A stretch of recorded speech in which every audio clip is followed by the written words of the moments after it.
I'm going to call to order for our first meeting this evening. If you're waiting for the City Commission meeting, that will follow immediately after the Metropolitan Parks Board meeting. So we're going to go ahead and get started with that so we can get that part taken care of. Okay? So I am calling to order the meeting of the Shelton Metropolitan Parks District Board. We have a consent agenda this evening. We have no old business. We have one item of new business, which is a budget overview for the Parks District. Then we have an opportunity for general public comment. So I welcome you to the meeting. And have my fellow board members had a chance to look at the consent agenda, which consists of the board meeting minutes? I have. Okay. Leslie Ann, could we have a reading of that? Consent agenda, board meeting minutes of July 30th, 2012. Okay. I would entertain a motion to approve the consent agenda as read. I approve the consent agenda as read. Second that. Okay, it's been moved and seconded to approve the consent agenda as read. All in favor signify by saying aye. Aye. Opposed, same sign. Motion passes. Okay, again, no old business this evening. New business is the 2013 budget overview, and I'm turning that over to Mr. O'Leary. We're going to put that up, Terry, the slide. There we go. Thank you. This is the budget overview. Oh, thank you. I knew that was going to happen. This is the budget overview for the Shelton Metropolitan Parks District. The budget for the Parks District is fairly simple. There are, at this point, $447,215 that are requested for expenditures. Revenues are slightly less than that. There are reserves in place that can cover that shortfall. I should say before we go any further that both for the Metropolitan Parks District and the city budget that will come afterwards, what we're looking at now is presentations rather than a final budget. So we'll get a chance to, we have a committee that will look at those and make judgments about those later. Here are the specific requests, and generally these are capital requests. Anyhow, we believe we've met, according to the finance director, we should, at the end of this year, have met the goal that we established for putting 15% of the annual budget into the reserves, and we've done that just during the course of a year, or 2 years, I guess it is. So that concludes the budget overview for the Parks District. Okay. I had just had a quick question. Mark, I see that Johnson Park Master Plan is listed on there, and I know that Northcliffe Park was also looked at as a neighborhood park. Can you talk a little bit about that? You bet. With the available funds, the Citizens Advisory Committee looked at options and priorities, and felt that Johnson Park, since it's been an established park, a little more developed than Northcliffe, as at that time would be a higher priority at that point, as well as the trails plan. So it's just been dropped down the priority list and would happen in 2014. Okay, good, thank you. And then maybe could you give us a little update on how the Callanan Park parking lot is going? We're going through design right now with the engineer. We'll know more in the next couple weeks. They're finishing up some of those design elements. We'll have a final engineer's estimate for construction. We're missing the window this year, so we're carrying that over into next year's budget for completion. Good. Okay, thank you. Are there any other questions about the budget presentation? Okay, hearing none, I will move on to the next item on the agenda, which is general public comment, if there is any at this time. Seeing none, I will announce that the next meeting of the Shelton Metropolitan Parks District Board is scheduled for October 29th at 2 p.m., and that will also be a budget hearing, and will take place before the regular commission meeting, which will start immediately after the Parks Board meeting. So with that, I will adjourn this meeting of the Shelton Metropolitan Parks Board. There you go. Thank you very much. And I will call to order our City of Shelton Commission meeting. And would you please stand and recite the Pledge of Allegiance with me? I pledge allegiance to the flag of the United States of America and to the republic for which it stands, one nation, under God, indivisible, with liberty and justice for all. Thank you. First item on our agenda is commission reports. Commissioner Pennell, do you have a report? I will just be involved with Oyster Fest activities this weekend. Looking forward to that.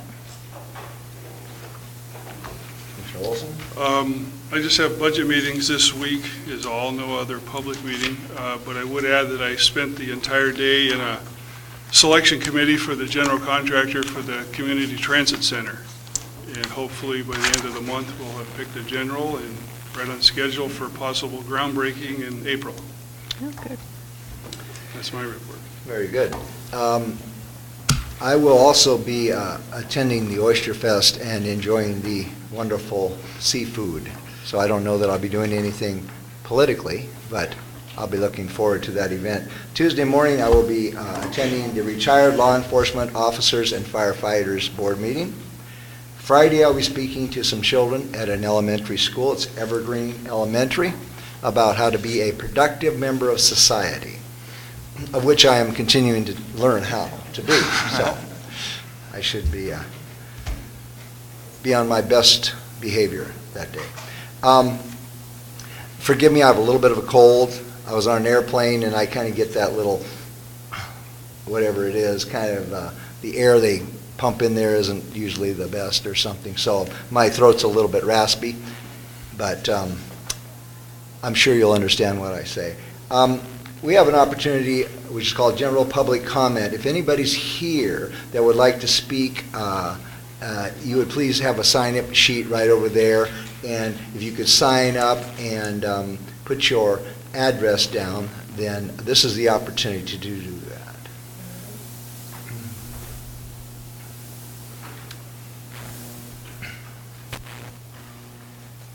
All right, now what we have done is if this is pertaining to an issue that's on the consent agenda or under old business and you want to speak at that time, I think we might hold the comments to that portion. But if this is general comments, then we can speak now. So if this is on a specific issue in the agenda, then you might want to wait. Does anybody want to speak now? Okay. Yes, Mr. Tom Davis.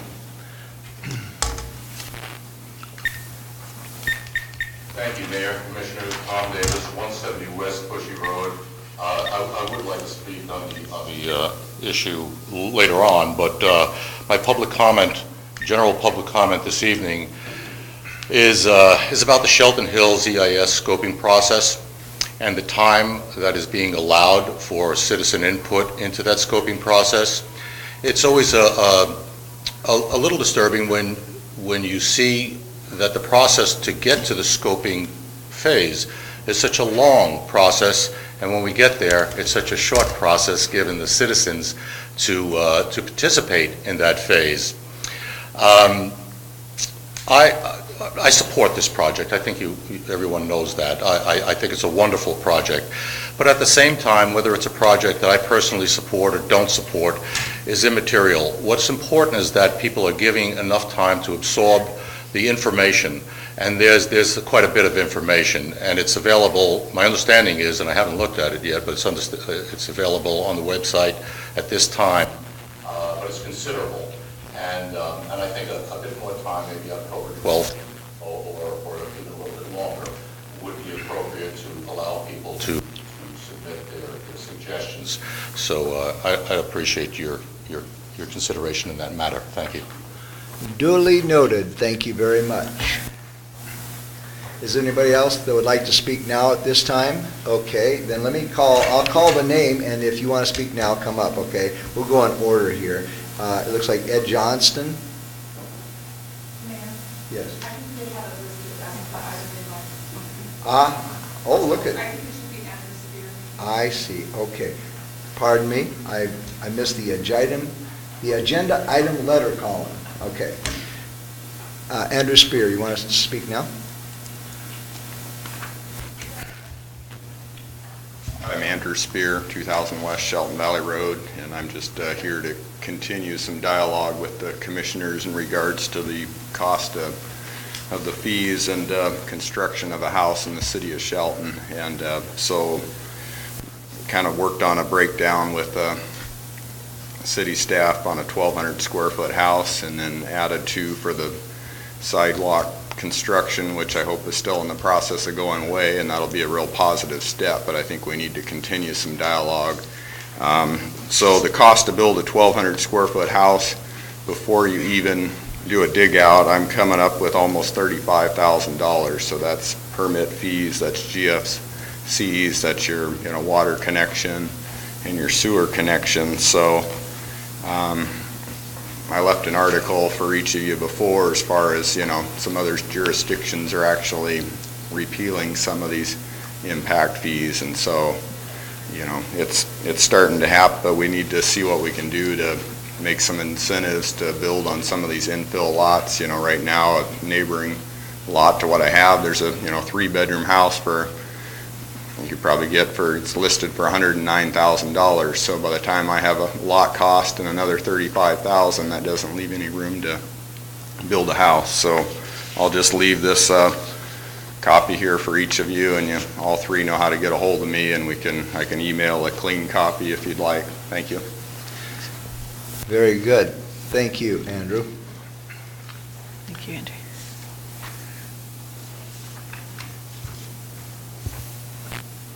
We have been talking about this, and we have some things that we're discussing, so I don't know if we want to comment about anything that's in the pipeline that we're doing right now towards that. I've got a comment. I did receive your letter, Andrew, and I made contact with Napa Vine to clear up some, to make sure we're comparing apples to apples.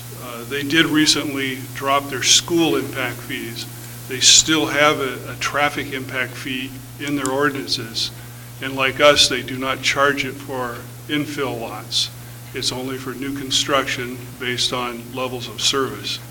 So it's a little misleading in this article, from the Builders Association that they're the only entity so far that I've found has done anything like that. And it was based only on a school impact fee, and they found that because the county would not support it, much like our county, that it was unfair. So rightly so, it was dropped. But they still do have impact fees that would come into play, except on infill lots. So I just wanted to state that to make sure we're all comparing the same things.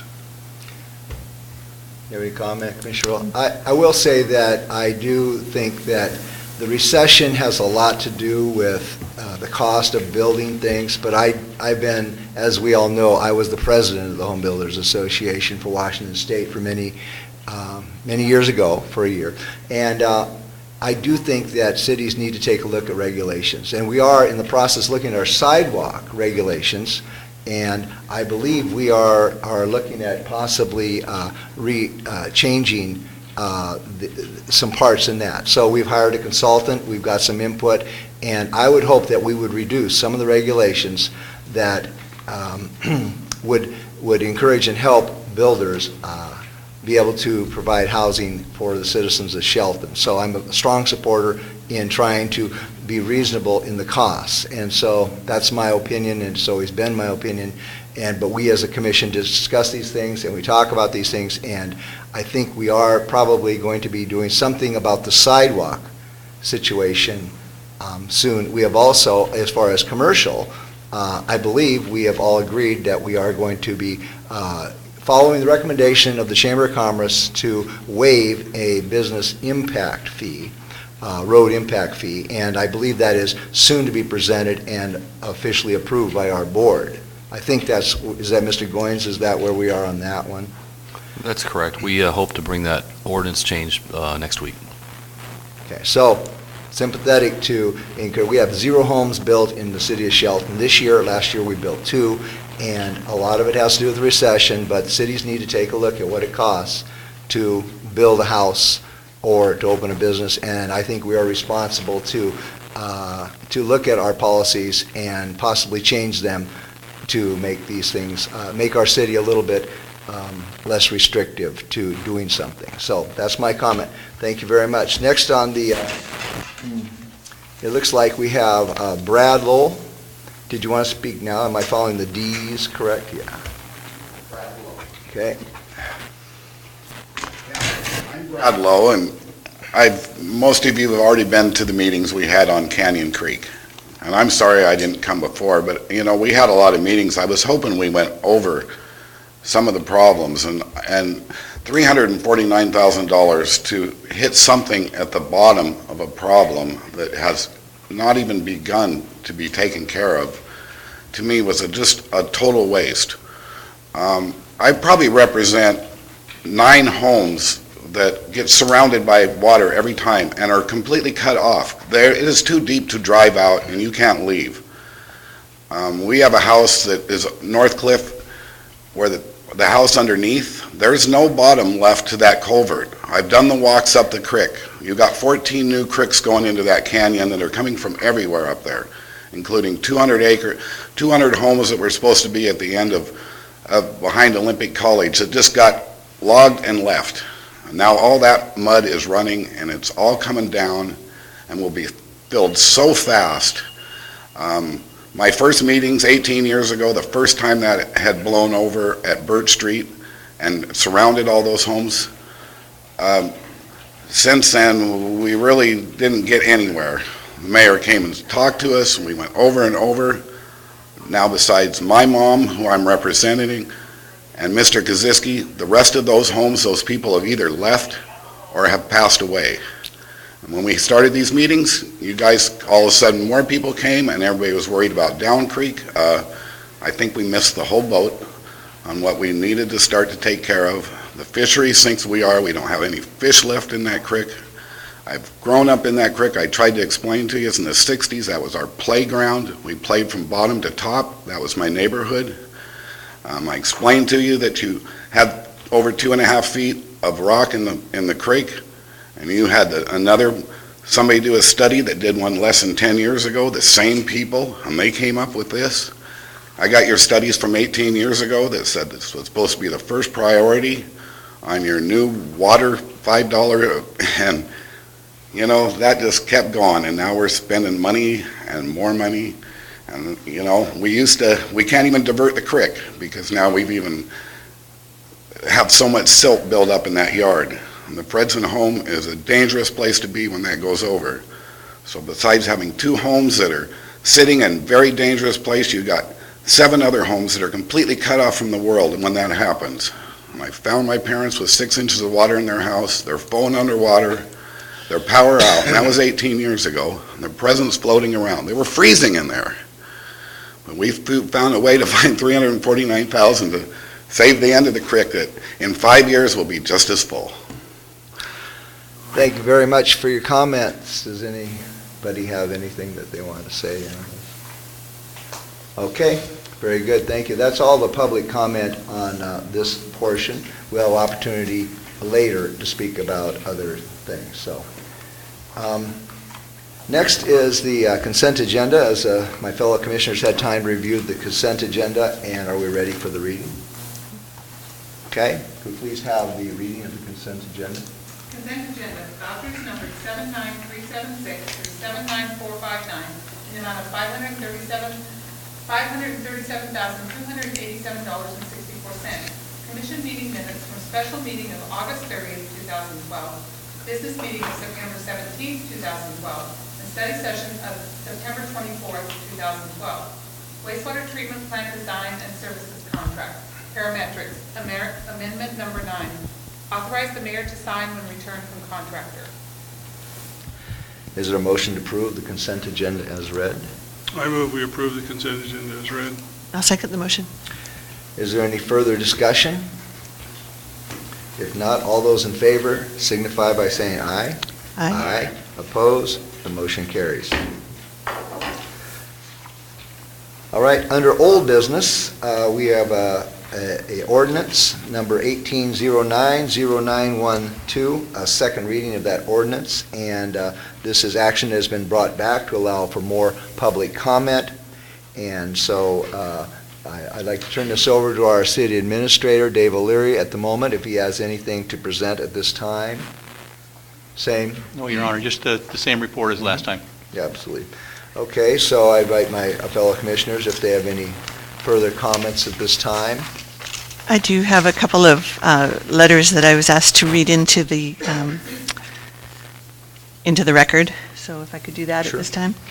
The first one is from former Mayor Scott Hilburn, who says, "You're right on, you should ban fireworks within the city limits. When I was in office, I worried about the additional risk of fire from a backyard fireworks display accidentally going bad. We live in a beautiful part of Washington surrounded with lots of trees and fuel materials on the ground. The risk of a disastrous fire and resulting harm to our citizens is something we all need to be concerned about. I believe most citizens will honor and understand and support this ban. Shelton Police Department, since they would know in advance of the ban on July 4th, 2013, could staff accordingly to provide the necessary support to enforce this ban. The Chief of Mason Central 5 would support this ban through distributing community educational materials." So that's his comment. And then I also have a letter from former Mayor John Tarrant, and his is a little more lengthy, as you might expect. But he assures me that it will only take 3 minutes. So here you go. "I am unable to attend tonight's meeting and discussion of a proposed fireworks ban inside the Shelton City. I applaud your decision to move forward with the proposal. Your efforts to be transparent and inclusive are commendable. Before you this evening are two paths. One, maintain the present laws relating to fireworks usage in Shelton, or two, banning fireworks with the exception of organized public displays. If you choose to maintain the status quo, you will continue to allow unwanted or needed fire damage threats to public and private properties. The continuance of extreme noise for several days on either side of the 2 legal days of usage that impairs both people and animals with threats of personal injury or trauma. I fully understand the many reasons for keeping the status quo. It celebrates Independence Day and New Year's. It provides income for profit and nonprofit groups from so-called safe and sane fireworks at the risk of public safety. If you take the best path and ban all personal use of fireworks, save organized public displays, you will join the ranks of other Washington cities that have stepped forward to provide a safer community year-round by banning all but organized public displays. I know the transition may take the whole community's involvement. However, you and your public safety team have a great opportunity to be inclusive and transparent in the process of educating and encouraging citizens and organizations to find other options, as well as supporting public events like the annual Forest Festival fireworks display or the support of a combined Independence Day Forest Festival activity. I trust you will choose the second option of banning personal fireworks usage to take effect a year from today, all for building a stronger and safer community together. Sincerely, John Tarrant. All right. Is there any public comments at this time? Let me see here. I'll make sure I'm following protocol. Yeah. Is there any public comments at this time on this subject? Yes, Mr. Davis.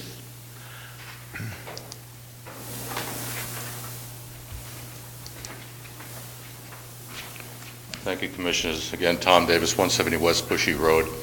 I wasn't here for the first reading of that ordinance, but I am in support of it. My wife attended that meeting and kind of filled me in on a couple of the reasons that purveyors of these fireworks had given for in opposition to the ordinance, and it didn't make a lot of sense to me. One of them was because it was directly associated with their liberty and their freedom. There are other better ways to express your liberty and your freedom. You could join an advisory committee. You can get politically active, and so on and so forth. I personally see this as just as an excuse to blow things up. Have a good time, and I'm sure. Just like anyone else, I like to have a good time.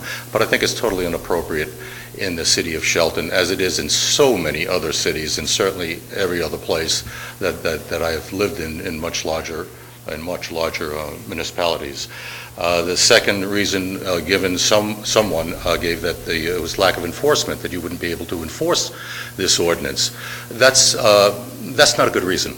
If you were to apply that reasoning to other crimes, if you will, or laws, if you will, it wouldn't make any sense because it's not that you have to go and track down everyone who lights a firecracker off. It's enough sometimes for people to know that they're breaking the laws, and it brings attention to them in a negative way.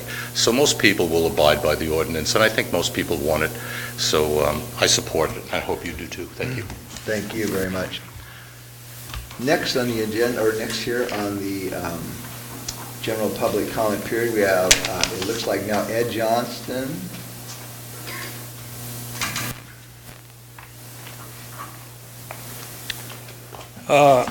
First of all, I was glad to hear the mayor's comments on regulation reduction a little earlier. Thank you for that. I did bring petitions with in excess of 70 signatures I'd like to present to the mayor.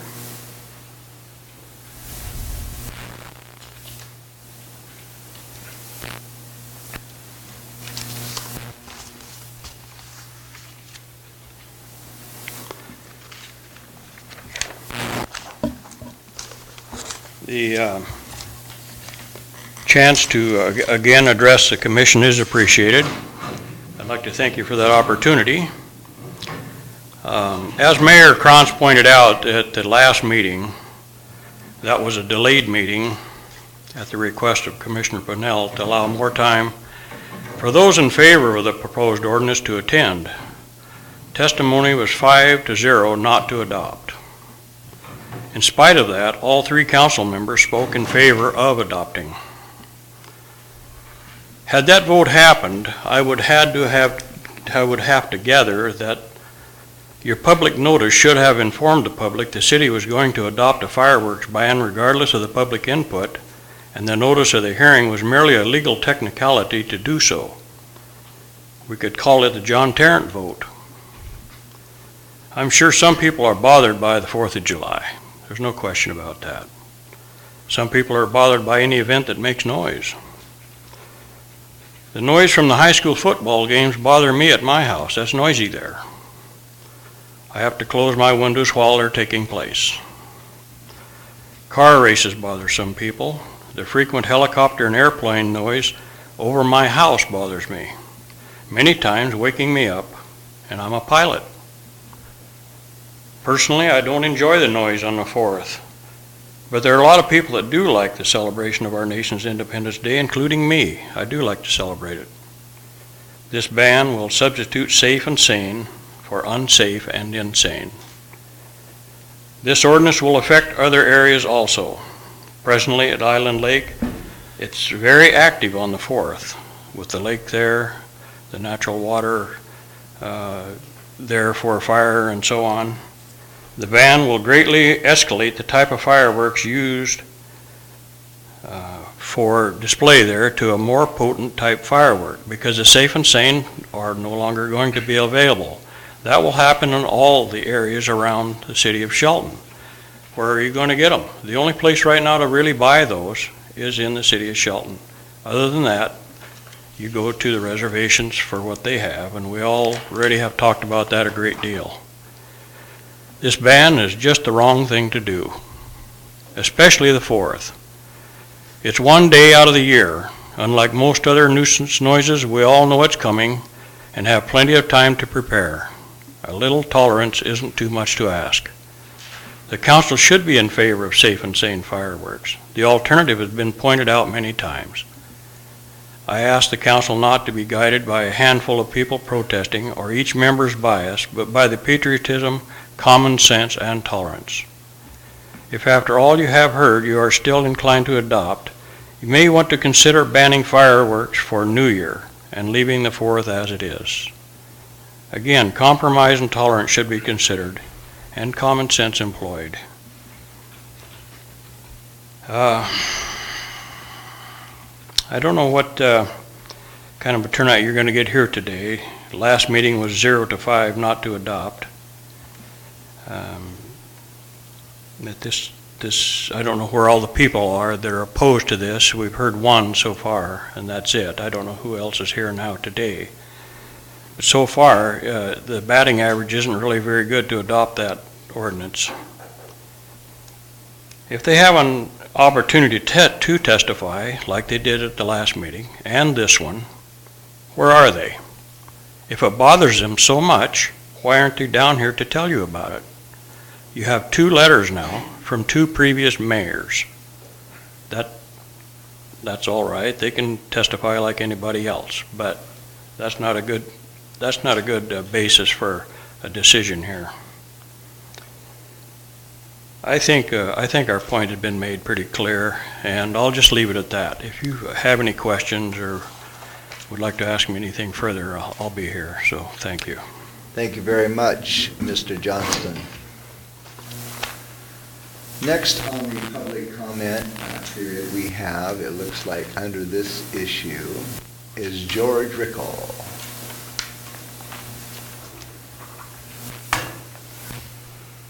Thank you very much for your time. I'd like to address one of the previous speakers that was in support of what you want to do. And he called out the word firecrackers going off. Sir, firecrackers are not legal for Safe and Sane. They get them from the reservation. So once again, there's living proof right there that if you pass this ordinance, all you're going to do is bringing more of the unsafe and unsane stuff. Not the thing. And if the police and law enforcement right now can't do anything with the people shooting off a firecracker, what's going to happen when you're inundated with more calls with more high explosive items? I've been doing fireworks as a fundraiser for a political organization for years. And many of the meetings I go to, and even some of the testimony we heard last time, were for people up in age, some of them doing it to make vacation money, some of it doing to put their kids through college, some of it doing just to make extra money.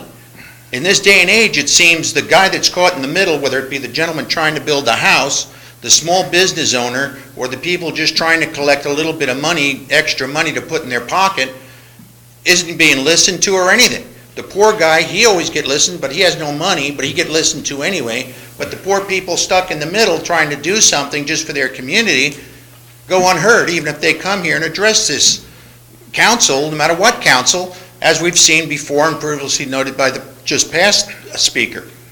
People come and testify, but we're not heard. The safe and sane stuff is perfectly safe. I can hear you. I'm sorry. Yes. I just want to let you know, I can hear you. That up a little bit. But the safe and sane stuff, I mean, it's a way to raise money in many ways.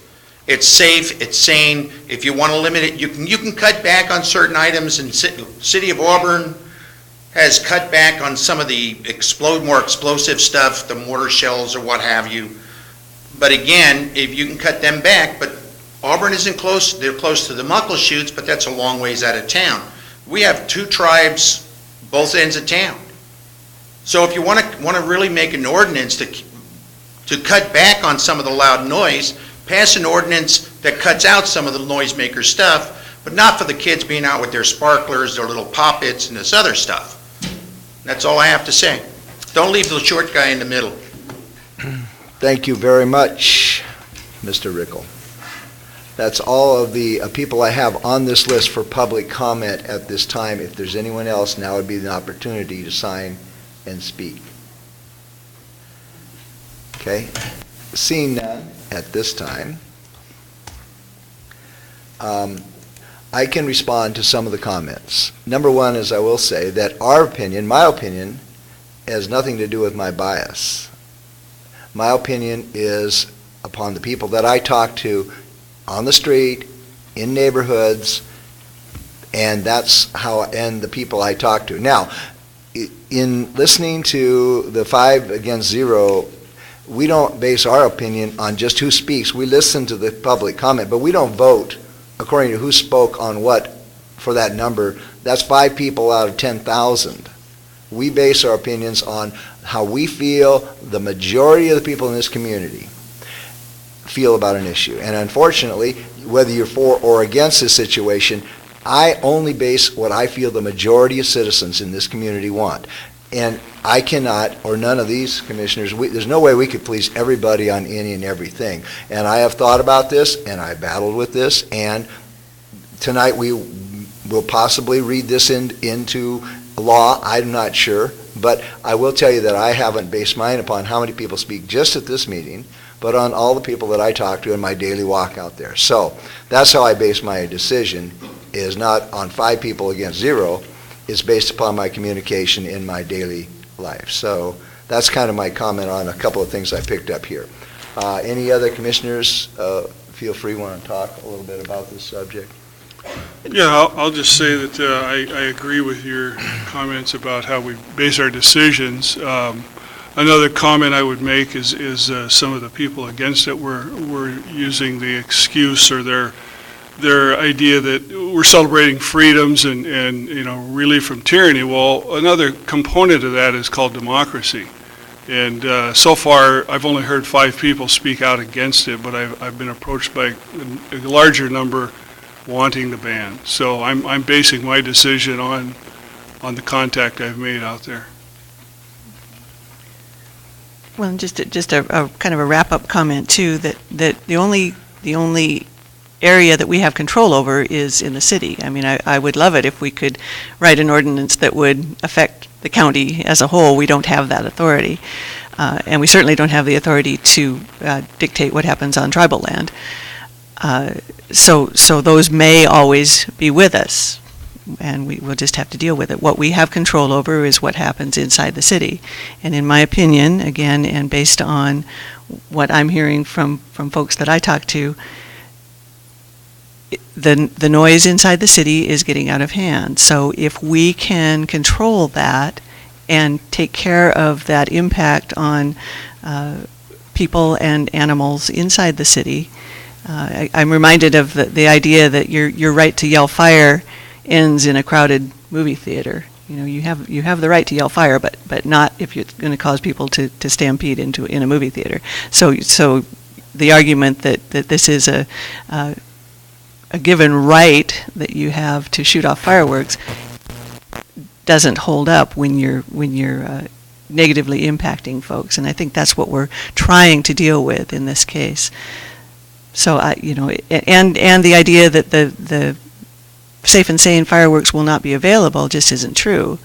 There are stands outside the city limits, and the ones that are inside the city limits could move outside the city limits and still sell fireworks. So again, what we have control over is what goes on within the city, and that's what we're trying to deal with with this ordinance. All right. At this time, if there's no other questions or comments, it is staff's recommendation to have a second reading and adoption of ordinance number 18090912. And Phil in the back raised his hand again. yes, did you want a rebuttal? No, not a rebuttal, but I'd like to ask Ms. Parnell is, what good is having a fireworks stand outside the city limits if the people can't buy it and are going to buy something that's illegal for them to use? They can use it outside the city. It's legal outside the city limits. But that's not what people want. Thank you for your comments. What about the 70 signatures he has? That outweighs something, especially with the 2 letters. Thank you for your This is a comments. big deal here. Thank you for your comments. If there's no other questions or comments, it's staff's recommendation to have a second reading and adoption of this ordinance, and if the fellow commissioners concur, then Leslie Ann, we can move forward with that. So I think you read this. Ordinance number 1809-0912, second reading. An ordinance of the City of Shelton, Washington, amending Chapter 8.64 of the Shelton Municipal Code relating to the regulation of fireworks. Okay, is there a motion to approve this ordinance and the second reading? I move to approve ordinance number 1809-0912. I'd second that. There's a motion and a second. Any other discussion? If not, all those in favor signify by saying aye. Aye. Aye. No. The ayes. Motion carries. Okay. Next is new business. This is a budget overview, and we're going to be having a briefing by our financial director of financial services, Kathy Byerly, or Dave O'Leary.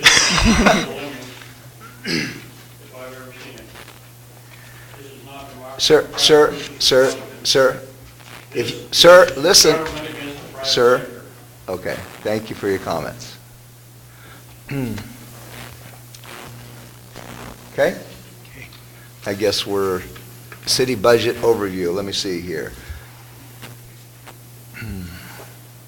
Okay, so it's time to start. Yeah, Okay. absolutely. This is we do these every year. This is the beginning of the budget process in terms of the public policy process. Our departments have been busy the past month or two developing budgets, developing proposals that will be heard in the coming weeks. What we do with this one is not just talk about the proposals themselves, but talk about what are the economics right now. This used to be a simpler process back before we had economic issues, economic troubles. But I think it's going to be, and what we've done in the past is actually kind of talk about the bad news when we started this process. Well, things in the economy seem to be turning a little bit, so it's my judgment that we don't necessarily want to let things go, like let her rip and go back to what we had before, but we don't. But we want to be a little bit optimistic too. So let's talk about what we're going to plan for tonight. The budget there's 5 steps, 5 things we're going to do tonight, and we're going to concentrate on the strategies and goals in economic development. So let's look at this process first. After I'm done with this part also, this will come in 2 pieces. Kathy Byerly will make a presentation, and she's going to talk about the budget details and what we have in process so far. The part that we're working on right now is the department head presentations to the finance committee, and those will start this week, starting, I believe, tomorrow is the first one. Yes, maybe it's Wednesday. At any rate, they will start this week, and we have, I believe, one that will carry over into next week. But by the end of this time, the Finance Committee, which is made up of myself and Kathy Byerly and Commissioner Olson, will have heard those, and then what we will do is make a recommendation back to you. What we're focusing on tonight is the upper set in the budget process, and with emphasis where I mentioned before. So let's look at economics outside of Shelton, and really we're talking about the global economy. And I think that there are signs of an improving economy at this point. I've got some graphics in there. Watch, I'll do that again, and you can see that they're kind of changing, and it ended up on the downside. It might end up on the upside. So we've got what looks like an improving economy, but there are still threats that exist. And so you have international economic failures, such as we heard recently about Greece. There are other nations in the European Union that could cause us trouble. We also have.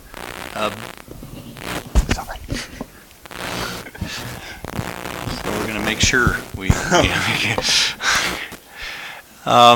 There are also, we also have in this country budget deficits that I think are a threat to long-term stability.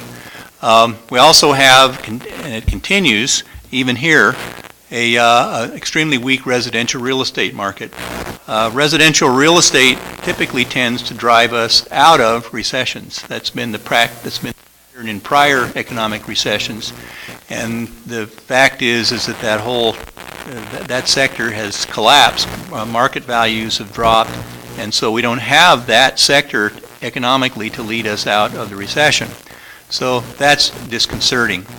So the result is uncertainty. Optimally, we would have a slow economic recovery, and of course it's possible on the pessimistic side that the economics will actually get worse, and the the downside is a lot worse than the upside. So we're not sure where we stand at this point. But on the other hand, here in Shelton, we have some things that are looking good. One of them is Shelton Hills. We have, and I'm going to talk in more detail about that. There's also just a slightest increase in the sales tax that we're for previous this year. We were behind a little bit. Now we're a little bit in advance, and at least it stopped going down. And so it looks like we're seeing a little bit sales tax, which is an indicator of the economy as a whole. Also, we've seen some slight excise tax, which is a function of the real estate market. And we get that based on, it's a transfer tax based on when properties sell, and we're starting to get more money from that. And I think finally there is another thing which to me is a good thing, because there's increased political interest in economic development, and that's on the agenda for later today too. This is the Shelton Hills Concept Plan. Essentially, this is a 600-acre planned community. There are 150 acres of residential, including 1,600 dwelling units, 68 acres of commercial, 54 acres of business and industrial. There's a 16-acre school site.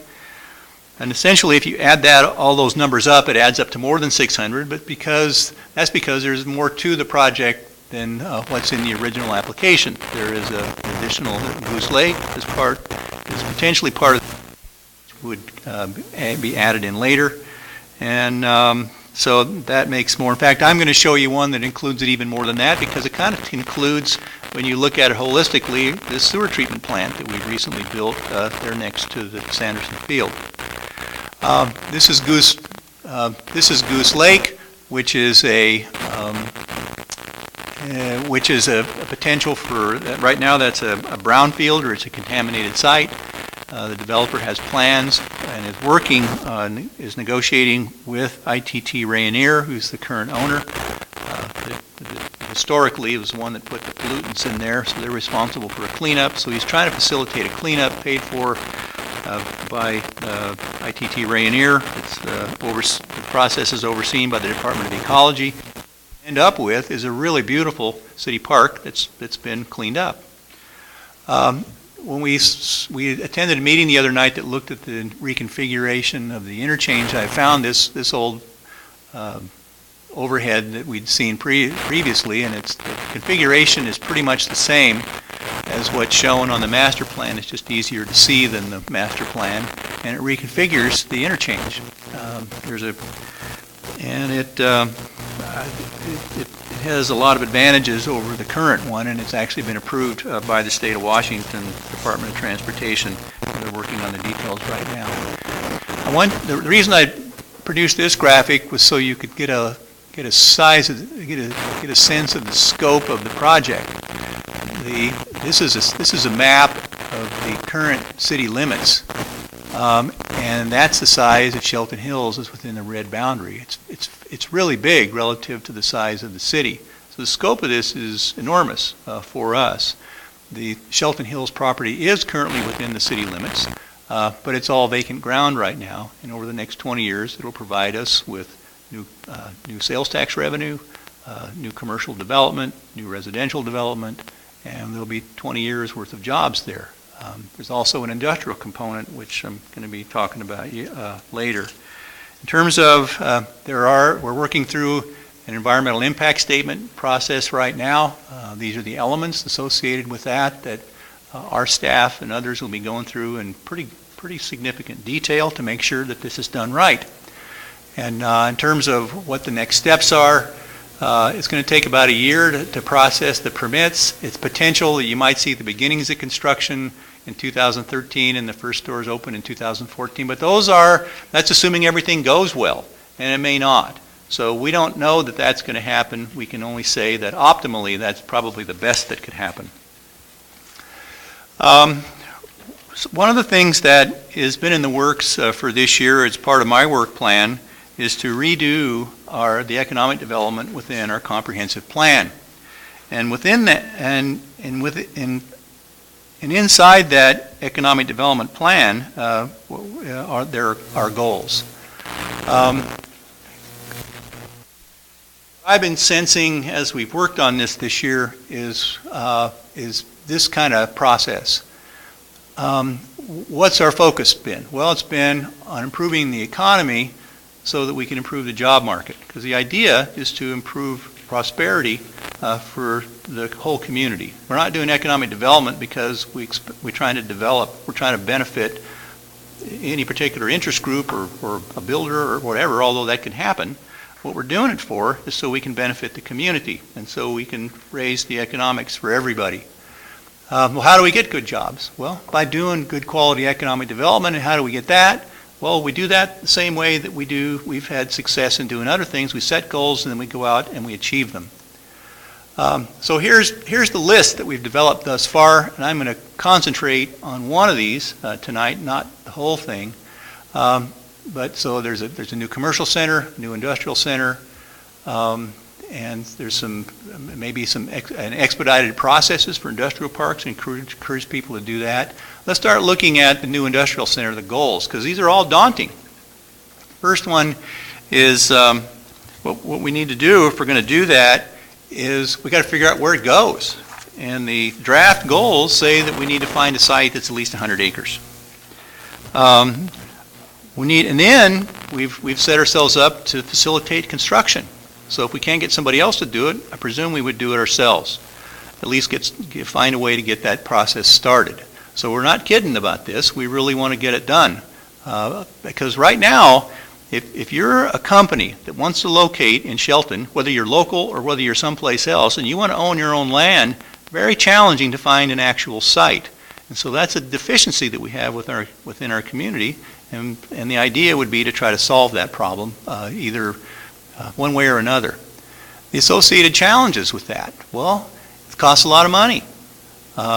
We've got regulatory processes. We may or may not be inside the city limits. To find the right site, maybe you are outside, in which case that isn't even our process. It belongs to the county. We got to ensure that there are services there, utility services and other services, or the project will fail. You can't just patch out the land. You got to provide services for them, or nobody's going to want it. We should develop partnerships if we can. We shouldn't try to do this unilaterally. We need to bring other people in, and it's going to take time. Now, a time scale to me is let's get this done. But think about it. How long has it taken us to bring Shelton Hills to where it is now? 15, 20 years when you get right back to the prior developer and the current one and all that we've been through. So this easily could take a long time, even though we don't want it to. One of the things that if you're going to do planning, what you need to do is make sure all your plans are in alignment. So we have a strategic plan and we work it. We actually do our strategic plan, and we have a set of projects in it, and we go out and achieve them. And we've done that during the almost 6 years now that we've been doing strategic planning. And so, what does that look like for us? Well, we've worked on this in retreats, and these are the things that we say are our vision. Well, what you start with in a strategic plan is you say, what is it that we want to do? What is it that we want to have in 6 years? What do we want the city to look like? Well, we want people to feel safe. We want a thriving commercial community, and that's been in there. Both of those things have been in there. They were in the last plan. They'll be in the next plan. That's what cities do. The city has well-maintained infrastructure. Finances are sustainable. Thriving natural environment. Plainly stated development standards. So you come into the counter and you want to know what you can do, you ought to be able to get an answer. The city has a diverse job market, so we're not dependent on one industry. We're dependent on a variety of industries. We got a lot of different kind of housing. If we're going to raise the income levels of the citizens in the Shelton, we need to give them a place to live.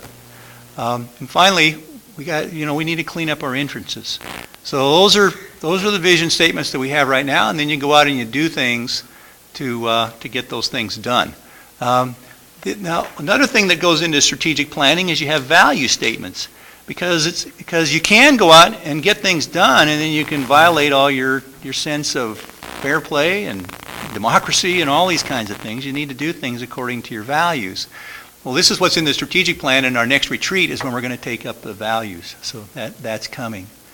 And I want to, now let's go back to other things.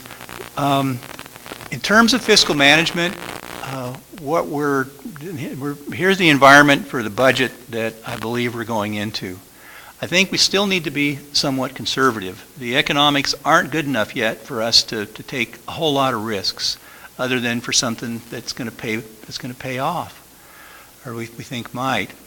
But we need to balance, and then we need to stay on the policies that the Commission just recently affirmed. We need to balance the budget, account for one-time ongoing revenues and expenses separately, maintain minimum reserve balances. We don't want to spend all of our money because if it gets worse, where are we going to go? And then finally, continue to do what we have done these past 2 years, which is to continue to look for efficiencies. Try to stretch the dollars as fast as we can everywhere we can. So the budget instructions that have gone out to departments at this point is be conservative. We don't want to lay anybody off. In fact, there is funding included for Public Works Director in that. And then here are the next steps, which is the bottom of that list that we saw up front that we kind of shaded out, but this is what's coming next. Essentially, we'll have what we need to do under state law is have the budget approved by the end of the year. And so I have questions, and when we're done with that, if you have questions for me, you can do that now. Kathy Byerly's got a presentation that comes up next.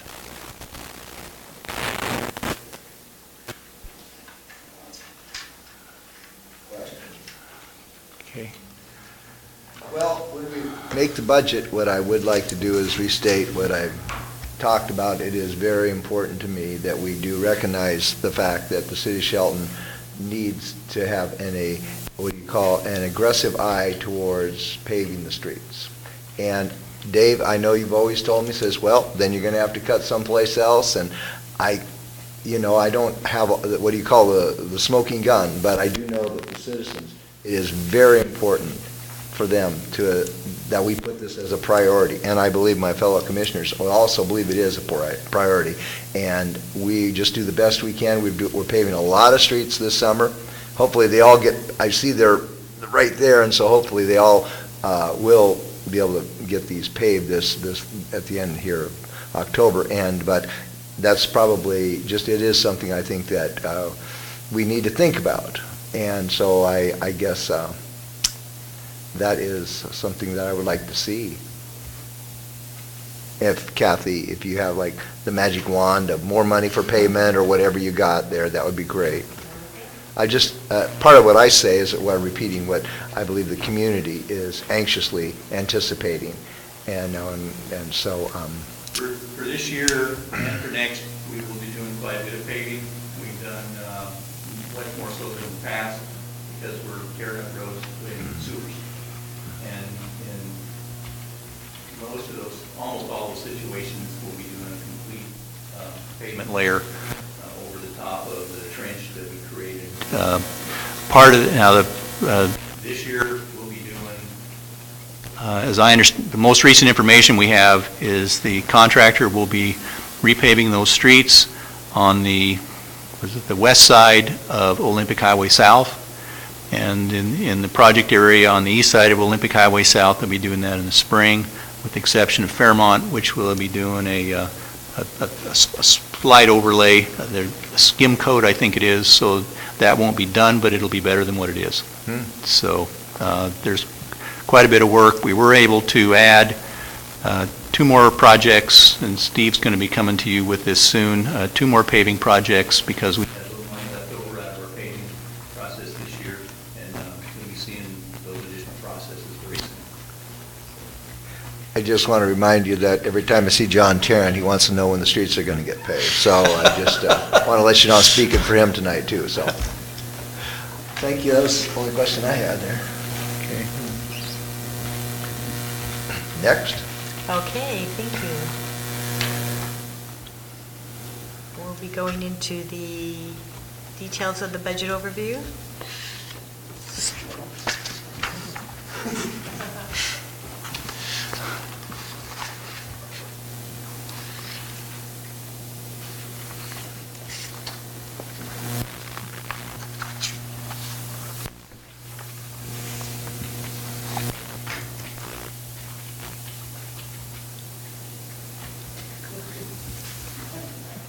Technical difficulties. We have a little technical Music, problem. No, Dun, dun. no problem. I'm sure it'll just be a short amount of time. Momentarily. There it is. All right. So next I'll be identifying the requests that were submitted and detailing out the new requests and projected revenues at this time. I want to just mention that, again, this is not the budget. These are just the requests and identified revenues. Okay. We'll begin with the general fund. And as you can see, the requested expenditures were about 9.9 million with projected revenues of 9.8, leaves a shortfall of 98,000. Just want to make sure that you realize that the projected revenues do include the public safety sales tax. So that shortfall may be a little misleading right now. It most likely will be larger than that once we identify the public safety expenses that will go against the sales tax, and the remainder would be reserved off.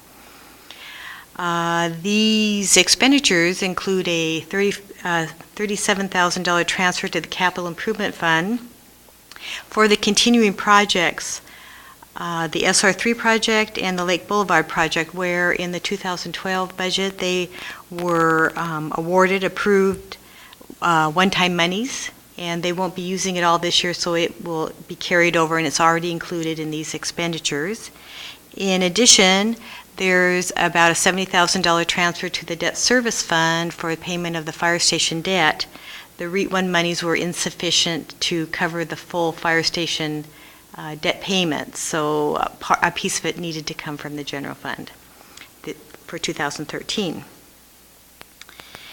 Now, the specific requests, the executive personnel departments, $1,000 for a CPM program, it's comparative management program, $1,000 for training, and $1,000 for wellness. The financial service department is carrying over their financial software system. This is ongoing, of $92,000, and again, this was supported by one-time monies that were approved in the 2012 budget and will be carried forward, and they're included in those amounts on the previous slide. Then facilities is requesting a quarter-time FTE for custodial staff at a little over $12,000. Data processing is requesting an antivirus. Now, this is a 3-year subscription that goes along with a one-time purchase that you'll see down further here.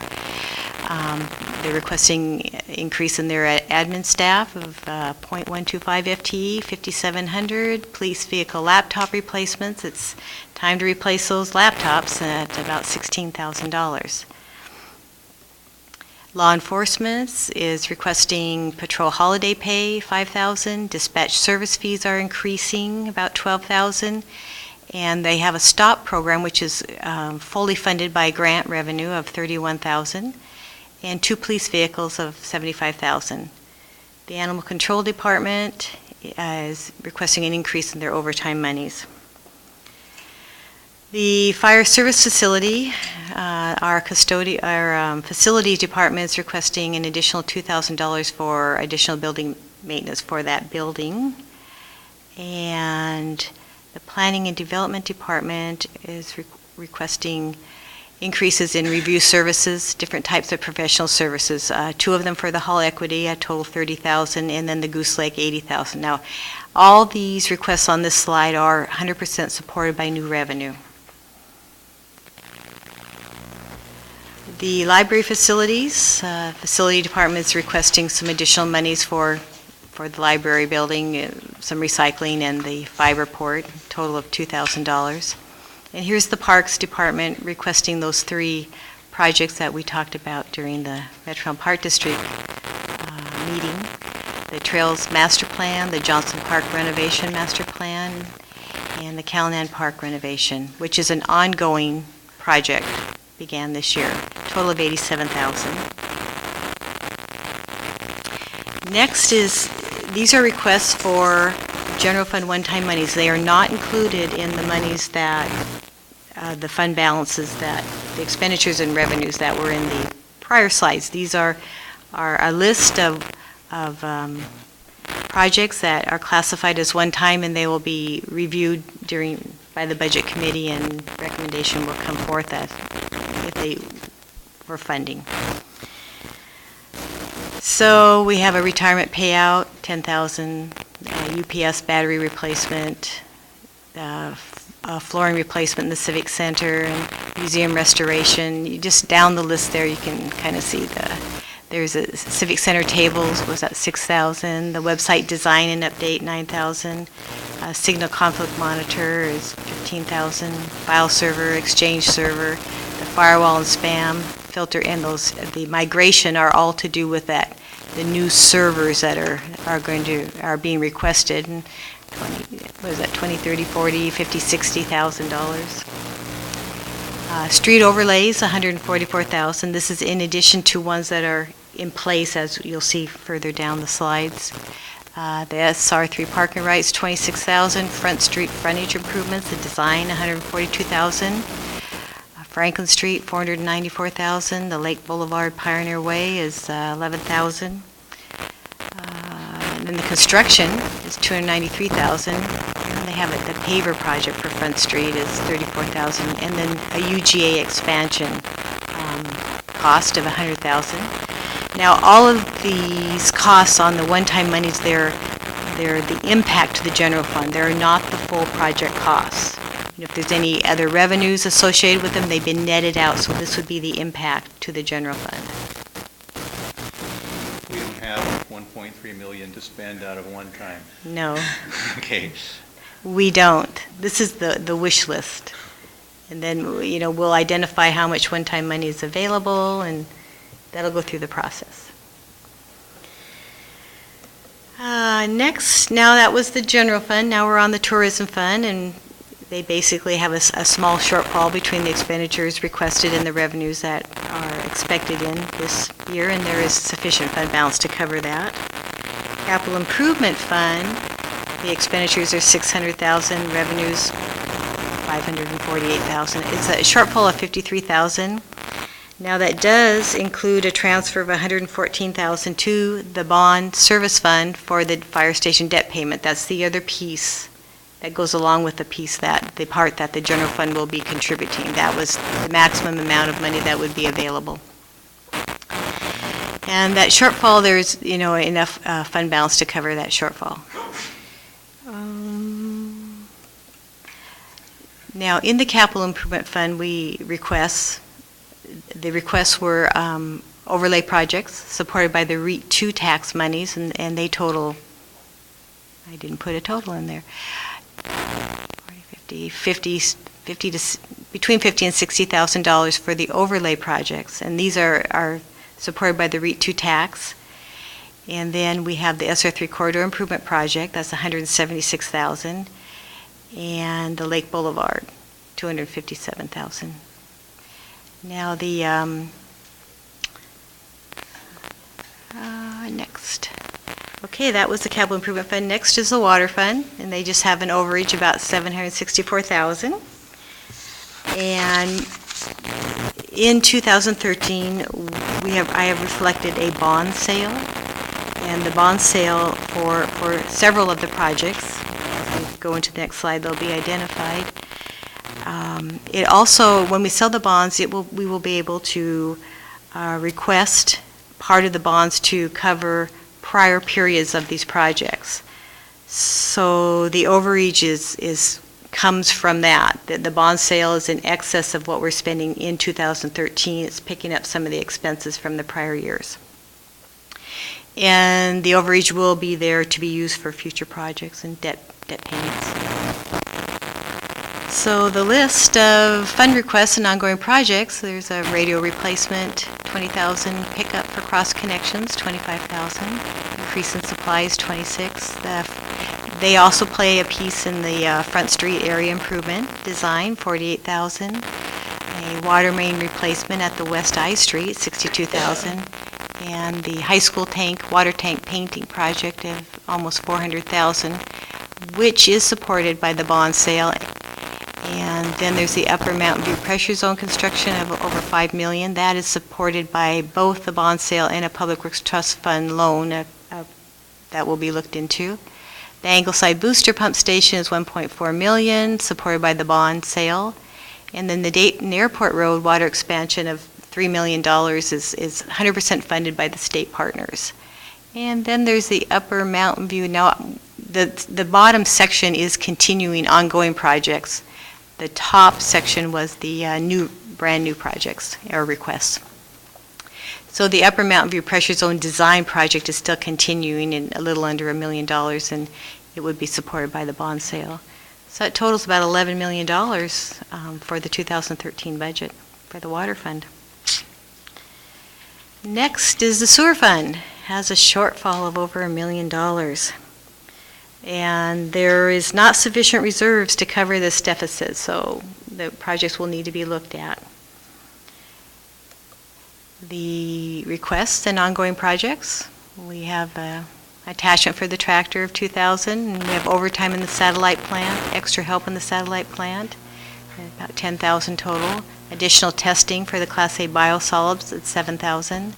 Additional supplies at the main plant of $11,000. There's communication fees for several of the different pump stations and such, $16,000. It's for the SCADA additional lines and internet fees. They're requesting an additional operator, 1 FTE of $60,000, and additional lab tech, 1 FTE of $75,000. An increase in the utilities, electricity, due to the new equipment, $95,000. And then there's the Basin 3 Rehabilitation Construction Project, which is over $5 million, contingent on funding, of course. Total is $5.5 million in the sewer fund. Then, now that's the new requests. The ongoing projects, we have the wastewater treatment plant. That's moving into 2013, $2.6 million, supported by the USDA Rural Development Grant and state partner, and a little bit to the city sewer fund. And the Basin 5 construction, $4 million, is a loan from USDA. So there's another $6.9 million for the sewer fund. Then the solid waste fund is a shortfall of $311,000, but that's due to the request for a new garbage truck. And there are reserves for this, but it will pretty much deplete them. So we'll have to look at that. No money. Storm drainage fund is next, with an overreach of almost $200,000, which will, they'll go in the reserves for future projects. Storm drainage fund new requests they also are involved in the Front Street area improvements, $50,000. They have requesting a storm pipe extension at Jean Street for $65,000. Franklin Street improvements, $175,000. And the Lake Boulevard construction project, $610,000. And then the ongoing projects are the Lake Boulevard design, $53,000, and the Canyon Creek flood reduction at $74,000. Pretty much all those except the second one, the storm pipe extension, are supported by grant or partner revenues. The equipment maintenance and rental fund is next with a shortfall of $72,000. And there is sufficient reserves to cover this shortfall, which is primarily due to the dump truck, a 6-yard dump truck. They're requesting $255,000. In addition, they are requesting an increase in their fuel and the parts for their EM&R, the vehicles, and then an additional half-time mechanic at $37,000. Total new requests there are $318,000. And that's the end. We're at the budget calendar. Next is a tentatively scheduled commission retreat on October 19th. Then the preliminary budget presentation on October 29th. The preliminary budget public hearing and the revenue sources public hearing, which is basically the property taxes. That's what we're looking at there, November 5th. And December 3rd will be the final budget public hearing. And that's it. Are there any questions? Well, I think we'll talk about that on that there October 19th Yes. commission retreat. I'm going to be taking all my notes I made tonight while you spoke home and study this information between now and then. All right. Does that end your That does. report? Very good. Item number 2 under new business is a property abatement option briefing done by Community Economics Development Director Steve Goines. Again, forgive me for my frog voice, but I imagine it'll go away.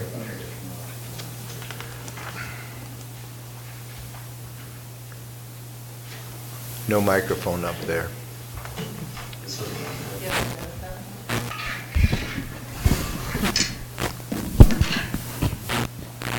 Thank you, Mayor and Commissioners. Wanted to give you an update on some abatement work that we've been doing, talk about an abatement strategy for the city, and prepared a number of slides here that provide a good story as to what we're dealing with out in the community at large. My objective here really is just to download a lot of information, allow you to have some time to digest that, and we'll come back, reconvene, and discuss it further. But I think within this, you can get a picture of where staff is going and how we're providing hopefully some tools to help deal with some of the issues that we're up against as a community at large here. Did I just turn it off? Within our comprehensive plan, it describes things that we are doing as a city to enhance the community in a number of ways. And certainly I think this activity falls within that. And in particular, you see this one land use goal of, it states, to maintain and establish opportunities for neighborhood improvements that increase livability and help to establish neighborhood identity. Some of the abandoned derelict homes that we're dealing with, some of the rundown commercial structures, I think, are at odds with that goal, certainly, and we're looking for ways to make that an improvement and change that identity in some of these cases to a more positive one. Going a little further, just real general ideas. We want to improve our appearance. I think the abatement at 721 Alder was an example of how that can happen. By absence, we look a lot better. We removed a nuisance. We improved public safety in the course of doing that work. And I think we're also promoting investment in our own community by investing in it ourselves. Taking a more proactive role to make that happen. I think that's certainly an objective that we can strive for. I listed in the staff report, the briefing on the backside, 7 addresses here, and this walks through those 7 addresses with some slides. We identified these, and there are more I could cite, a number of other properties I could cite that were sort of the most wanted list, if you will, of items that we identified as real problems. Is that an opening to the outside that's not boarded up? Is that open for kids to get in? That's correct. That's what I'm open saying. to the outside. Yeah. That's the kitchen area of the And not to modular. belittle the point, so your staff has contacted the property owner, says, look, you at least have to board this hole up. This is definitely not good. We have an ongoing dialogue with a number of these property owners, some better than others. We have a limited amount of reserves ourselves to buy plywood and screws to actually take care of these when we get no response. I think you can see the siding, it's peeling off there. I think that's fairly recent activity. You can see on the windows on the corner how faded they are. They've been there a long time. This has been boarded up quite a while. It's been sitting like this for, I don't know how long, but a number of years. This is a pretty lightweight structure, as you can probably imagine. Manufactured home. This is what it looks like from the road. You can imagine how the neighbors feel about having this next door. This is that window to the outside that you pointed out. This is what's happening on the inside. People are literally getting in there, messing around, tearing things up. This was the kitchen at one time. You can see the appliances are gone. It's been tore up pretty good. Next one is 611 Fairmont. This is also a manufactured home. You can see in the corner right, there's a mattress halfway underneath the the home itself, people sleeping underneath there. Tarp that was protecting the roof has long been blown off and destroyed. Debris just laying around in the yard. Here's the other side of the yard, has his old camper there. There was a number of other items actually on this property that we were successful in getting removed. It looked a lot worse than this not too long ago. But it's been in this condition again for quite some time. This is 628 Eleanor. This house, we believe, is collapsing. From what I hear from Kelly and others, I don't believe the house had a very good foundation to begin with. It sounds like some of the supporting members are actually sitting on the ground, and the house is slowly just sinking. There is a basement in the back, which a further slide shows, but this is the image from the street. This is sort of a side view here, and you can see on the left side the contour of the ground. It's going back, and there's a basement down there, and that basement's sinking. This is boarded up pretty good. I don't believe in this case we have a lot of activity in terms of people trying to get in. I think this house, if anything else, is pretty secure. This is what it looks like from the back. You can crawl underneath it, though, I believe, in that garage and get back in there. This is what it looks like from the back. This is a structure that's down across the street from the Grove Street Brewery. At one time, this was buttoned up pretty good, but this building seems to get a lot of activity. This is what it looks like from the corner. This is the back side, if you will. You can see there's some windows that have been busted out. It's a combination of brick and T111 siding, some other materials. Probably at one time this was a very nice looking structure, but that was a while back. This is the end facing west. You can see in that picture, it's kind of hard to see. There's a tree there, but against the building there's a metal set of stairs and a landing. At the time this picture was taken, the door had been busted in and people were getting in and out of there. There's also a lot of cats in this building. Folks seem to want to make this a cat haven. They feed cats in the yard. There's cat containers of food all over the place around here. I think there was even some chickens in the backyard recently. Another familiar building in town, 128 First. This is the old bowling alley. This building is worn for wear. You can see again there's portions of this that are exposed to the weather. Some additional slides show the condition of this building. This is the building from the back. This doesn't as illustrated as well as the next slide, but the construction of the back isn't nearly as stout as the front. In fact, what I've heard in the front side of the building is actually structurally is very solid. This back is not. It's failing, and there's some concern about how long it can stand there. This next slide illustrates that. The slide doesn't do justice compared to if you go out and look at it, but from this perspective in the alley in the back, what you see on the right side is the Domino's building and the bakery that was formerly the Smoke and Moe's. There's only a couple feet between this building and those buildings, and that's the same thing on the opposite side. That makes this building a difficult demolition project. But what I was also pointing out is you can see from the siding, even in this picture, in the scale, you can see how it's not straight. The back is sinking, and it's moving. The roof is moving, and it's generally in disrepair. 302 San Joaquin. Somebody lives nearby this, folks. This building's literally collapsing on itself.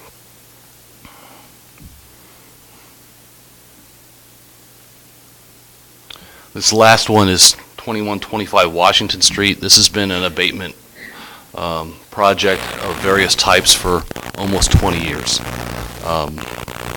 It's in severe disrepair. It's a funky building anyway. You look at this slide, you don't think you're dealing with much, but you can see there's something peeking out over the top of it here. This is what it looks like from the back. This is the garages and the weeds that have grown up around it. You can see the age of the paint. The roof is long gone. It's not keeping this building dry. This building's failing pretty rapidly as well. We have dealt with buildings like this in recent history in two cases I wanted to cite. Don Pinnell was on the commission when we dealt with Parkview Manor, old brick building by the Ritz, and that was a $100,000 abatement project, a very lengthy legal process. We had a very uncooperative owner. Took a long time to get to that point, but we got rid of it. In recent times, we've demolished the building at 721 Alder Street. That was a much more modest project for us to take on. In fact, we did it with city crews. The Parkview Manor demolition was $100,000. That was fully contracted. That included a fair amount of asbestos and other materials that we had to deal with. 721 Alder had a limited amount of asbestos, dealt with it differently, but utilized city crews, and that was about roughly a $10,000 effort for us to take care of that. In both these, the common thread was they were burned structures, and they were both really burned beyond repair. So, same list we just looked at. These are some figures that we've put together, and these are estimates of what the demolition of these various structures would take in terms of dollars. Except for the bowling alley building, these dollars are anticipating that we would utilize city crews and mainly city equipment or rented equipment to take care of them.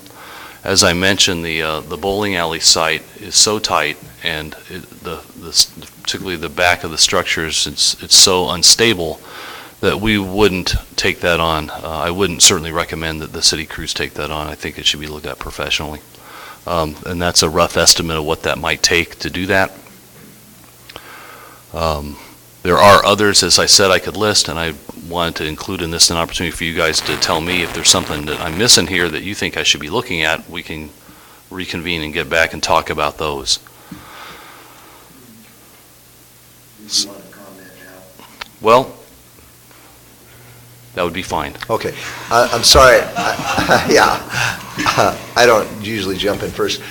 I think what is most important, for public safety in the community is buildings that have openings where people are going into on a regular basis, that if the property owner cannot board them up, that we probably do need a process to where we take care of those first. The ones that are structurally not going to fall over and the property owner has totally boarded them up and is somebody that has a plan on, I'm going to sell this or I'm going to do this, to me is most concerning that we take care of the ones. And I think it's very important that we do this. So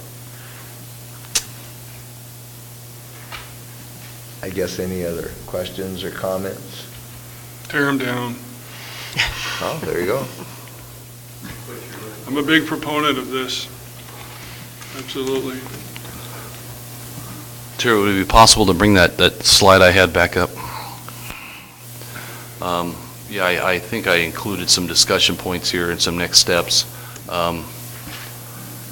If there's a priority in this, I thought we should discuss that momentarily. I think that you might feel some buildings are more unsafe than others, or you want some feedback on that. Certainly some of these are less expensive to take care of than others. I think those all are factors. Some are on major corridors, some are less visible.